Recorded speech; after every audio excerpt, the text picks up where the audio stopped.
MI 6A மாடலுக்கு வந்து display change பண்ணணும். இதுக்கு வந்து நம்ம பேட்டரி வந்து கழட்ட வேண்டியிருக்கும். ஏன்னா டிஸ்பிளே ஸ்ட்ரிப் வந்து பேட்டரி கடையில் போகுது. இப்போது பேட்டரி கனெக்டர் லைட்டாக தூக்கிட்டிங்கன்னா அது கலண்டுரும். இங்கே ஸ்டிக்கர் இருக்கும். ஏற்கனவே இந்த மாடலை வந்து ஓப்பன் பண்ணியிருப்பாங்க. அதனால் இந்த ஸ்டிக்கரில் ரிமூவ் ஆகிருக்கு. பேட்டரியை ரிமூவ் பண்ணுற ஸ்டிக்கரு.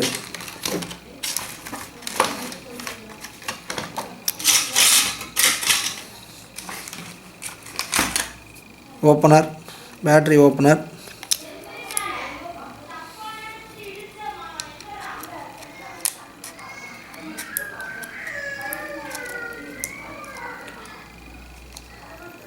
லைட்டாக கொஞ்சம் பெட்ரோல்,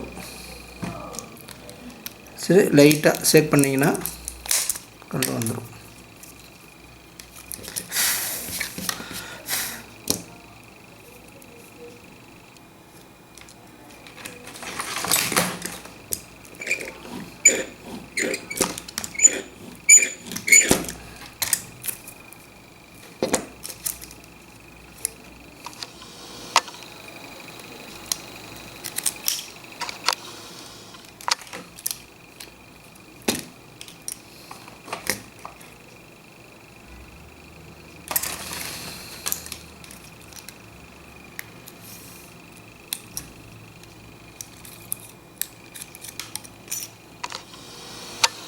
சென்டர் கேஸுக்கும் டிஸ்பிளேக்கு இடையில் ஒரு சின்ன கேப் இருக்கும்.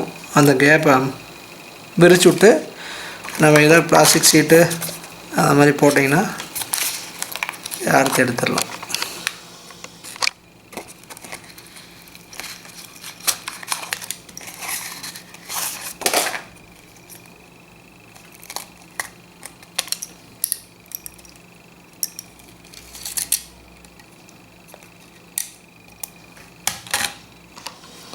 போன டிஸ்பிளே நம்ம கழட்டிட்டோம்.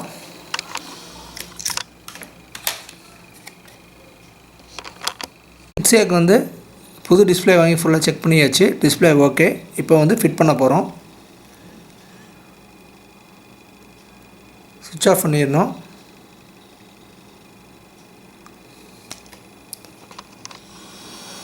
ஃபஸ்ட்டு பேட்ரி கனெக்டர்,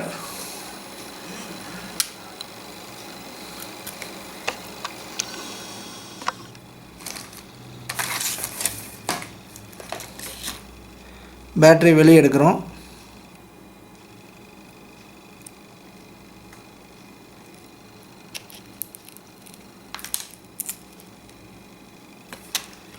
இந்த மாடலை பொறுத்தவரையும் கொஞ்சம் பழைய மாடலுங்கிறார டச் ஸ்க்ரீன் வரும்.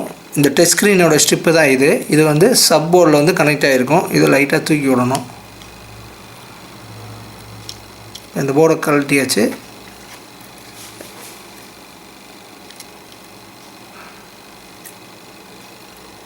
டச் ஸ்க்ரீன் கனெக்டர் வந்து நம்ம கழட்டியாச்சு.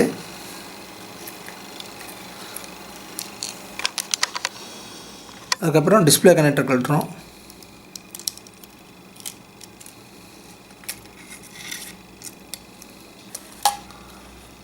இப்போது இந்த பேஸ்ட்டை ரிமூவ் பண்ணணும். இப்போது இந்த ஸ்டிக்கரை நம்ம ரிமூவ் பண்ணணும்.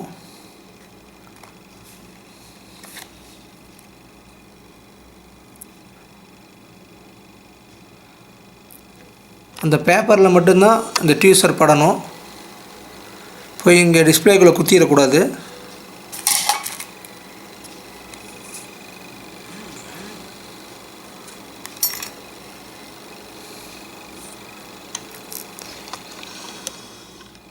இப்போ இந்த ஸ்டிக்கரை பிரித்தாச்சு.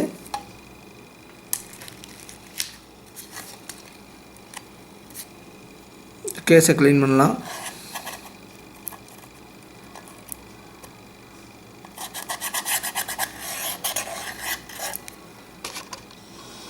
இதான் காலிங் சென்சாரு. பழைய மாடலுக்கெல்லாம் கொஞ்சம் பெருசாக இருக்கும்.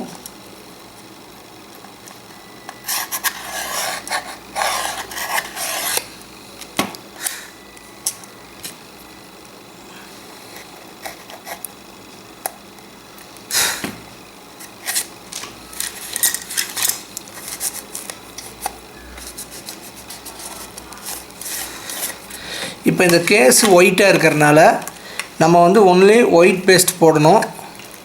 இல்லைன்னா கிளியர் பேஸ்ட் போடணும். இந்த ஒயிட் பேஸ்ட் வந்து ரொம்ப கட்டி ஆயிடுச்சு, ரொம்ப லைஃப் வர்றதில்ல.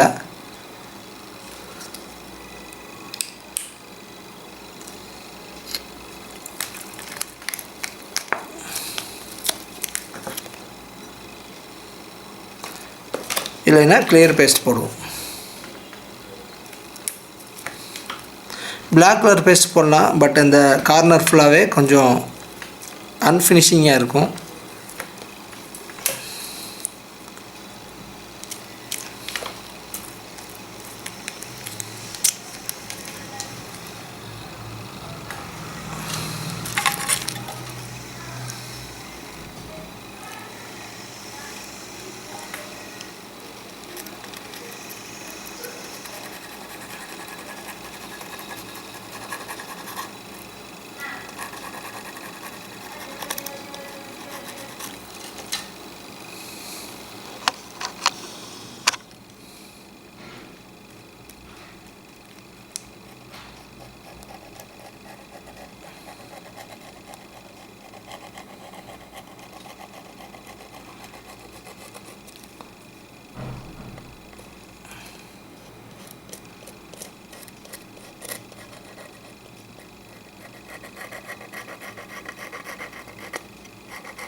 இந்த 2 சைட்லேயுமே சென்டர் கேஸோடைய காடி கட்டாக இருக்குது.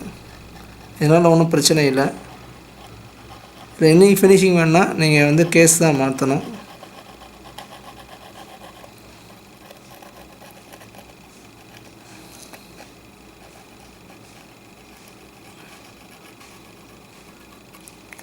பேஸ்ட் போட்டாச்சு. இப்போ டிஸ்பிளே,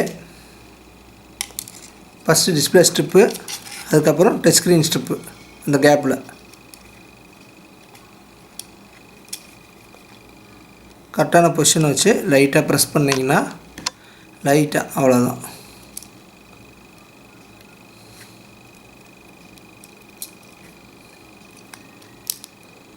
இப்போது டச் ஸ்க்ரீன் ஸ்ட்ரிப்பை லாக் பண்ணுறோம்.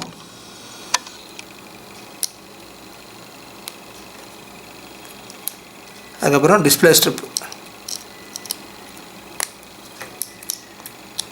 இப்போ பேஸ்ட் இருக்கிறதுனால பிரச்சனை இல்லை. இதுக்கும் லைட்டாக போட்டுருவோம். அப்புறம் டிஸ்பிளே, அதுக்கப்புறம் பேட்ரி கனெக்டர்.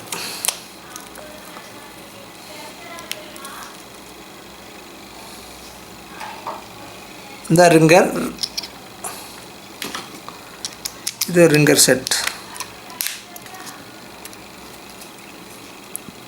இந்த மாதிரி பேக் பண்ண, இந்த மாதிரி ரிங்கர் செட்டெல்லாம் போட்டு அமுத்தும் போது ரொம்ப அமுத்திடக்கூடாது.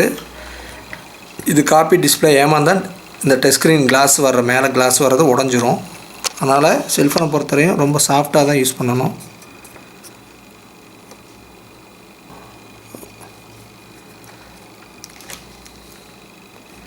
சரி, இப்போ வந்து நம்ம ரிங்கர் கப்பு போட்டாச்சு.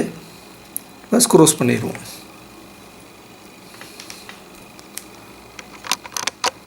இப்போ இந்த ரிங்கர் கப்பை மாட்டும் பொழுது ரொம்ப அழுத்திடக்கூடாது. ரொம்ப அழுத்தினீங்கன்னா இது காப்பி டிஸ்பிளே, இந்த மேலே வர கிளாஸ், டச் கிளாஸ் வந்து உடஞ்சிரும். அதனால் லைட்டாக தான் ப்ரெஸ் பண்ணணும். கரெக்டாக காடியில் வச்சு லைட்டாக ப்ரெஸ் பண்ணிங்கன்னா கரெக்டாக இதில் வந்து உட்காந்துக்கும். பேக் டோரை கழட்டும் போதும் நிறைய பழைய மாடல்களில் இந்த மாதிரி ஆன் ஆஃப் அவுட்ரு வந்து கட்டாகி தனியாக கீழே விழுந்துடும், கழண்டு வந்துடும். அது என்னென்னா கரெக்டான பொசிஷனில் வச்சுட்டு நீங்கள் வந்து என்னென்னா செல்லோ டேப் ஒட்டிக்கணும். ஒட்டிக்கிட்டிங்கன்னா கழண்டு வராது.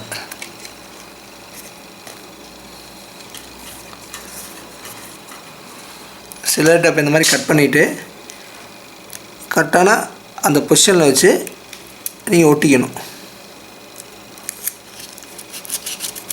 இப்போ ஒட்டிக்கிட்டிங்கன்னா உங்களுக்கு வந்து இந்த நாம் வந்து கழண்டு வராது.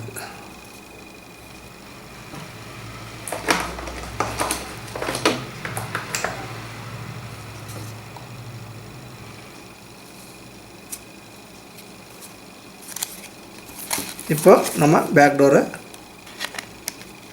ஃபிக்ஸ் பண்ணுவோம். எப்பொழுதுமே இந்த மாதிரி கார்னரில் அழுத்திடக்கூடாது. டப்பக்குன்னு காப்பி டிஸ்பிளேங்கிறனால கிளாஸ் மேலே வரது உடஞ்சிரும். அதனால் எப்பொழுதுமே ஓரளவுக்கு சென்டராக தான் அமுத்தணும். அதேமாதிரி சைடில் அமுத்தும் போது கொஞ்சம் கேப்போடு அமுத்தணும், இந்த கார்னரில் அமுத்தக்கூடாது.